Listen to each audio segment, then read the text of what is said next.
Mpenzi mtazamaji, tupo katika moja ya maeneo ambayo yamebeba historia ya kanisa la Moravian Tanzania, lakini historia ya Jumuiya ya Kikristo Tanzania. Eneo hili ndilo eneo ambalo moja ya waasisi wa Jumuiya ya Kikristo Tanzania CCT, Baba Askofu Theophilio Kisanji alikuwa akiishi mahali hapa. Na moja kwa moja basi tutakwenda kusikia maneno machache kutoka kwa mchungaji ambaye ni mchungaji kiongozi wa parish hii ya Moria, eneo ambalo Baba Askofu Kisanji aliweza kujenga kanisa mahali hapa, lakini pia ilikuwa ni makazi yake katika eneo hili. Kwa jina naitwa mchungaji Emmanuel Samson Ngusa, mchungaji wa kanisa Moravian parish ya Moria. Ni mchungaji hapa kwa muda mrefu sasa. Lakini kwa bahati nzuri maeneo haya ni maeneo ambayo Baba Askofu Kisanji alianzisha. Na kwa siku ya leo tunayo neema, yupo na mwanae, baadaye nadhani anaweza akaeleza zaidi. Lakini mimi nieleze kwa sehemu ni kwamba eneo hili lilitafuta mwenyewe Baba Askofu kipindi kile akifanya kazi ya uinjilisti kama mchungaji, lakini kama askofu kwa ajili ya kueneza kazi ya Mungu. Na alichagua mahala hapa pa mlimani kuwa sehemu ambapo kanisa litajengwa. Alitamani sana eneo hili lijengwe kanisa kulingana na mazingira ya kuwasaidia vijana hasa wa sekondari ya wasichana, yani Tabora Girls na Tabora Boys, ili wapate mahala pa kuabudia, kwa sababu kanisa lilikuwa kule Mirumbani ambayo ilikuwa ni mbali. Kipindi kile eneo hili lilikuwa ni pori. Kwa hiyo ili kuwasogezea huduma ya kiroho, lakini pia na wakazi waliokuwepo ng'ambo kule chini walitamani kupata maeneo karibu kwa ajili ya kuabudu. Kanisa hili limejengwa mwaka 1972. Baba Askofu alipata msaada wa fedha kutoka Ujerumani. Kajengwa kanisa na nyumba ya mchungaji. Na mchungaji wa kwanza hapa alikuwepo, anaitwa kutoka Uingereza, ni mzungu, anaitwa Richard. Kwa hiyo tunamshukuru Mungu mpaka sasa tunaendelea. Na yeye alikaa hapa, alijenga ofisi yake pale, na nyumba hii ndiye alikuwa anakaa kama yeye askofu. Kule makao makuu akaacha kamati ya utendaji, yani mwenyekiti kulingana na mwongozo wetu wa kanisa, mwenyekiti wa jimbo na makamu pamoja na katibu mkuu wa jimbo, na idara zote wakawepo kule. Lakini hapa ndio alikuwa anakaa na yeye pamoja na kanisa kwa ujumla. Naam, mchungaji, umeweza kutueleza namna ambavyo Baba Askofu Theophilio Kisanji alinunua eneo hili kwa ajili ya kazi ya uinjilisti, lakini hasa alilenga kuwarahisishia wanafunzi kupata mahali pa kuabudia kutokana na umbali wa kanisa ambavyo ulikuwa. Lakini pia umeweza kusema ya kwamba ipo ofisi ya uaskofu ambayo alijenga mahali hapa. Tunataka tusikie zaidi katika huduma yake ya uaskofu.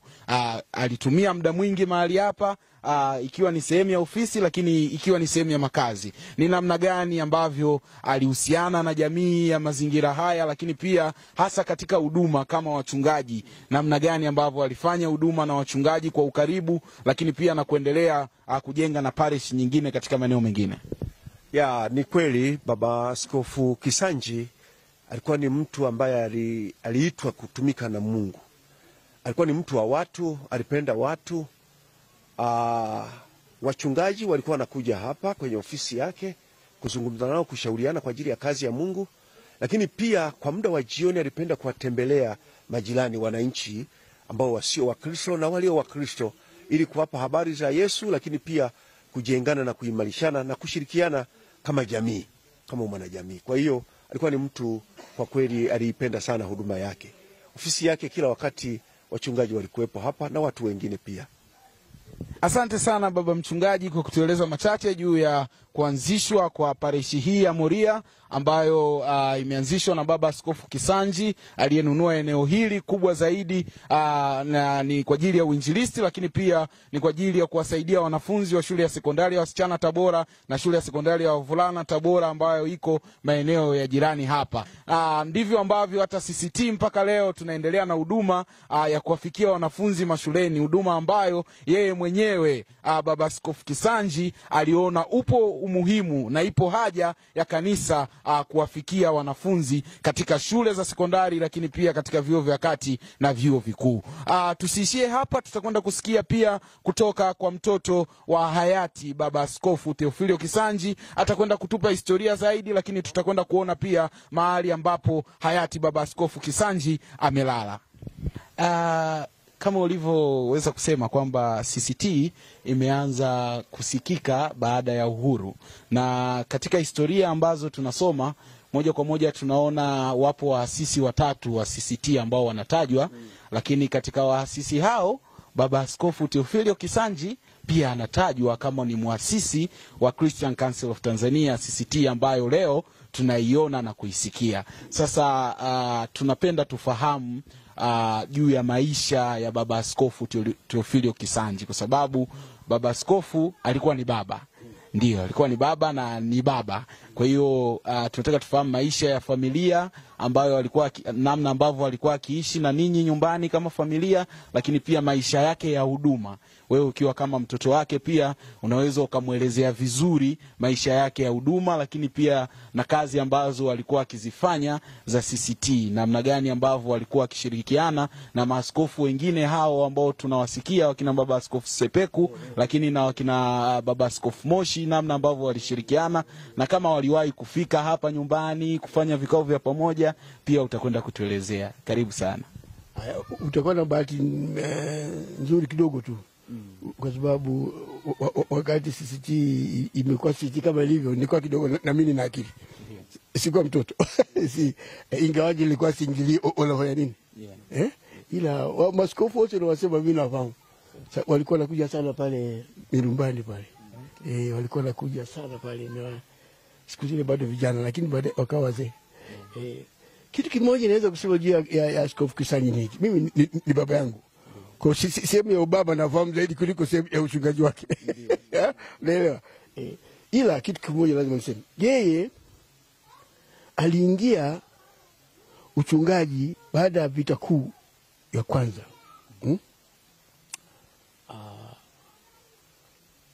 Serikali ilileta mtaala mpya, si ndio mtaala mnasema siku hizi, wa kufundisha dini katika mashule, hasa secondary school.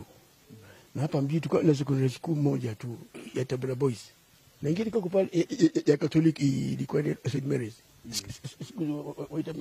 lakini ilikuwa ni shule hii tu hapa, Tabora Boys na Tabora Girls. Sasa mwaka 48 kama 49 wakoloni wakasema lazima vipindi vya dini vifundishwe kwa lugha ya Kiingereza. Sawa, ili wanafunzi waweze kufanya mitihani ya Cambridge siku zile. Somo religious, walikuwa ita religion au religious instruction, kitu kama hivyo, lakini wakaanza kuifanyia mtihani wa taifa. Kwa hiyo jinsi ya kufundisha. Sasa hapa bahati mbaya mchungaji alikuwa hapa, wanaweza kumfahamu kwa jina, alikuwa anaitwa Mose Mhozia.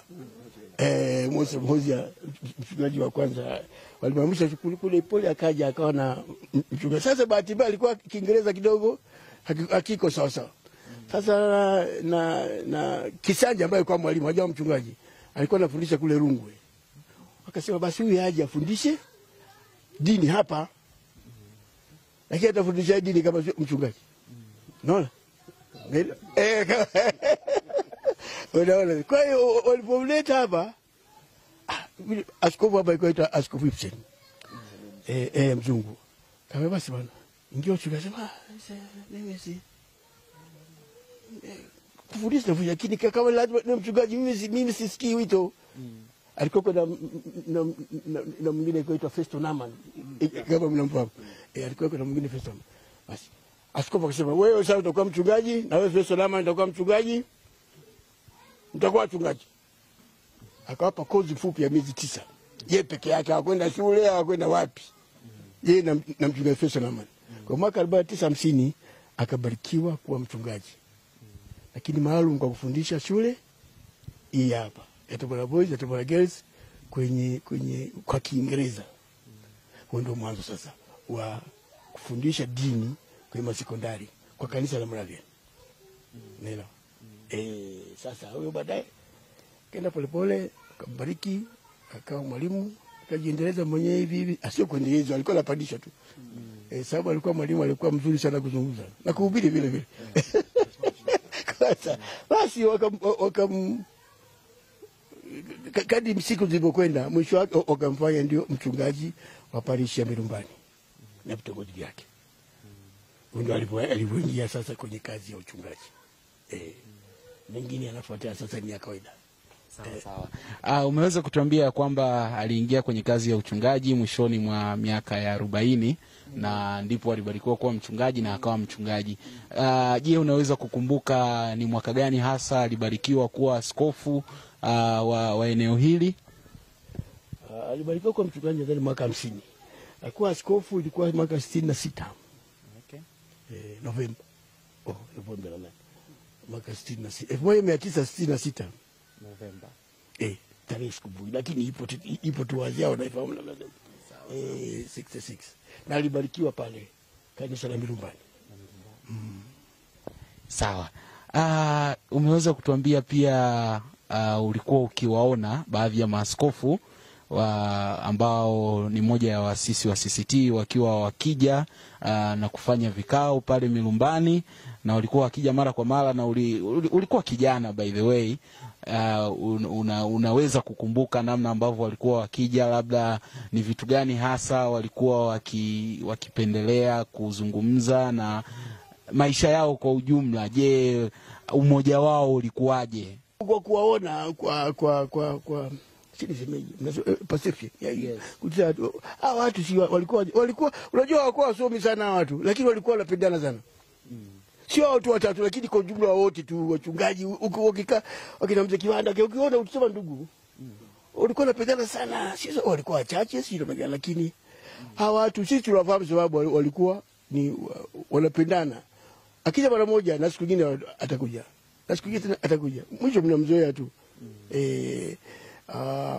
Na nadhani walikuja zaidi baada ya askofu Kisanji kuwa askofu sasa. Wakaenda kuwa kama wako hali moja sasa ikimamlaka. Hapo ndio walianza kufahamika kwa uzuri zaidi. Alikuwa kwa mwingine mzito askofu Kibira, si Kibira. Alikuwa wa Lutheran yeye. Naye alikuwa anakuja sana hapa askofu Kibira, na mwishoni akaja askofu Ntiruka.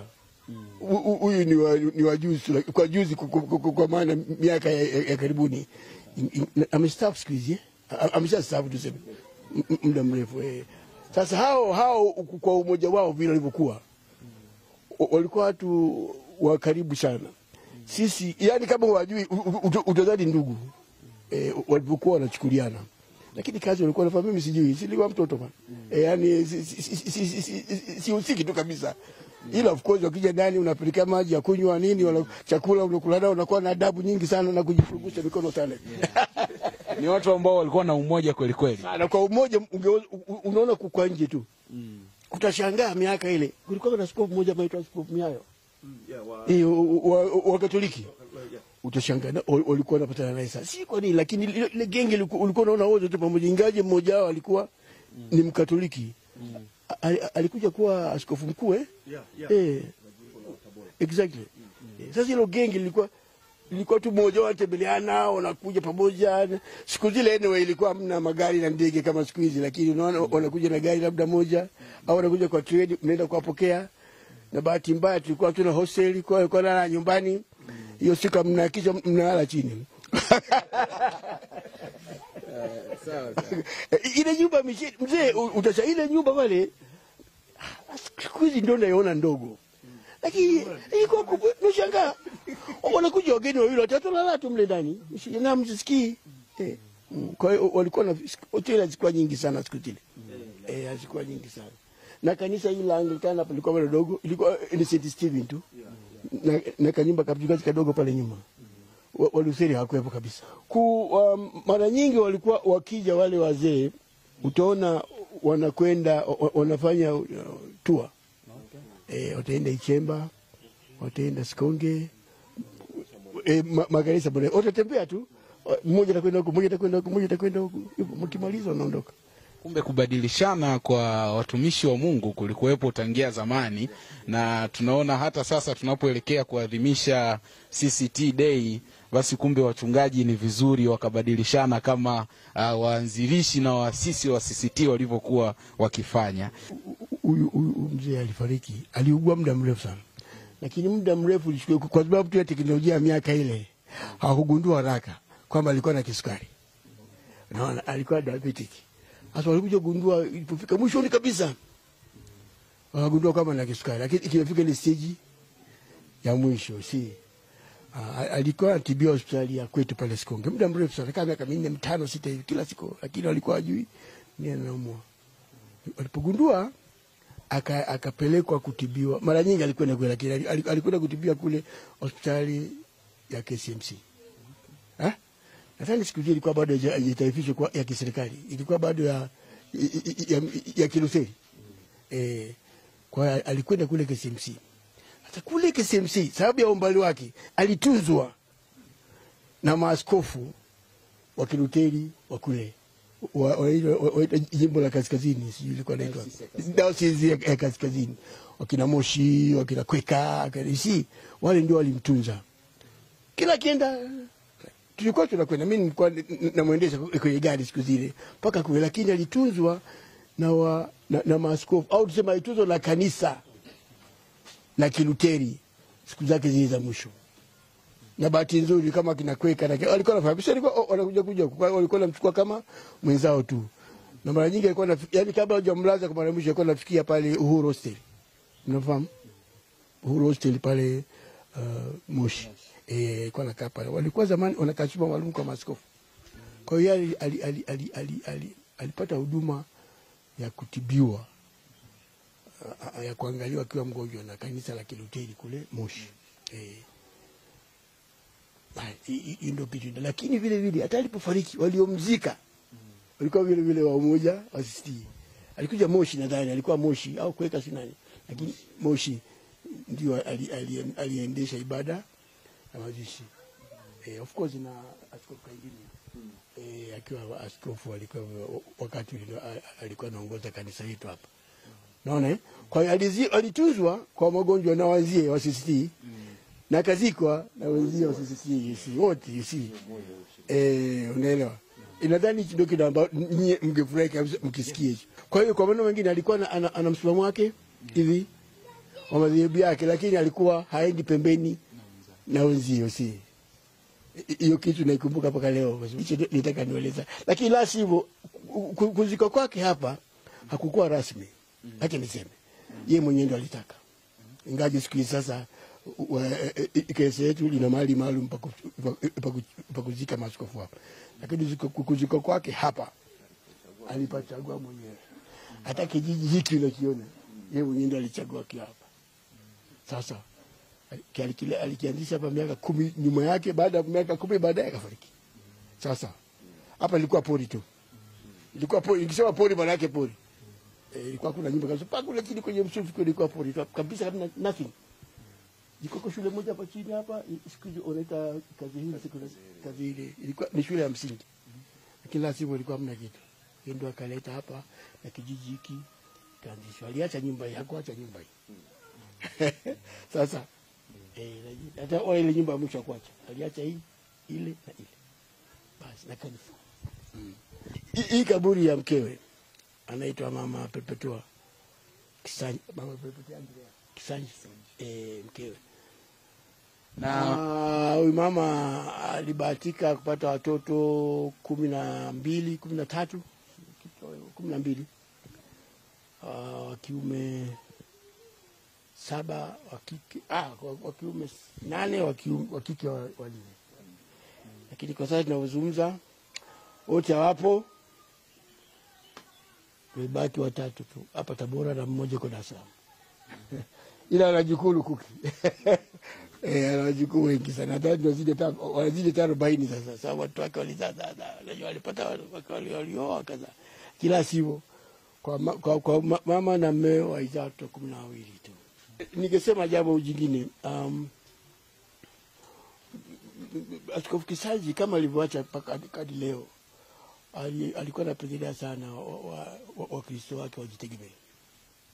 Yaani alikuwa anachukia sana kuomba msaada, hasa nchi za nje. Nadhani ni kwa sababu siasa na nchi siku zile vile, sio Nyerere alikuwa hapendi kabisa. Kwa hiyo alikazana sana Wakristo wake wajitegemee katika maendeleo yao wenyewe. Ili kanisa silione hivi, lijengwa na wananchi wenyewe. Hivi kidogo kidogo akina Mzee Sumbo anakuwa shilingi 2 shilingi kama unaovoja siku hizi mchungaji hapa unakuta kote hivyo si ushotish ikisha. Na makanisa mengi tu hapa lijengwa hivyo. Hata la Serbia ndani lijengwa kwa aina hiyo tu si. Ilijenga hivyo unapana, lakini spirit yake ndani ya moyo alikuwa apendi kabisa kuomba hasa nje. Ukitaka kwenda mwenyewe lakini nakuja kuomba si kwa mambo ya kanisa si na alikuwa apendi.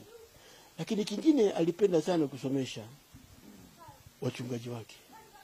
Genge kubwa la wachungaji nadhani walisoma zaidi siku zile kuliko mnavyosoma siku hizi nyinyi si.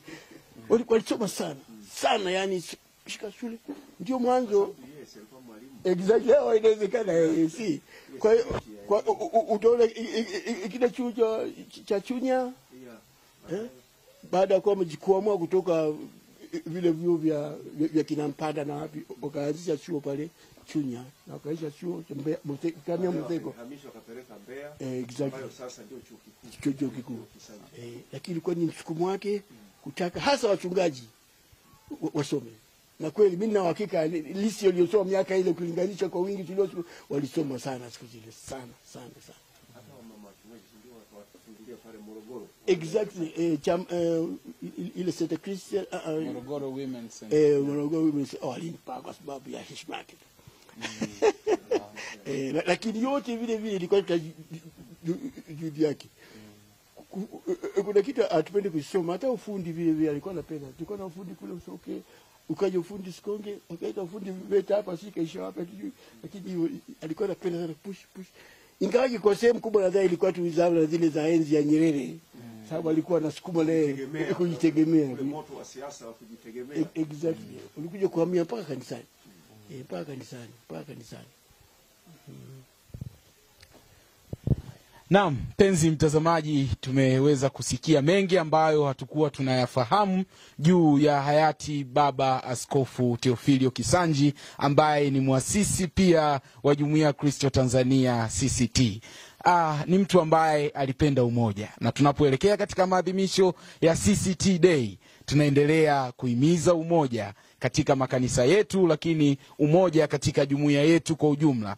Na tumesikia alikuwa ni mtu ambaye anapenda basi kujitegemea wenyewe, kanisa kujitegemea na kufanya maendeleo. Na ndivyo hivyo basi tunapoelekea katika kuadhimisha CCT Day tunaendelea kuwahimiza Wakristo wa makanisa wanachama wa Jumuiya ya Kristo Tanzania kuhakikisha kwamba basi tunashiriki katika siku hiyo tolea Mungu sadaka ambayo itaisaidia Jumuiya ya Kristo Tanzania kuendelea kujitegemea yenyewe. Nikiripoti kutoka hapa mkoani Tabora, katika mji wa hayati Baba Askofu Theophilio Kisanji, ni mimi David Anderson Madimilo, idara ya habari na mawasiliano CCT.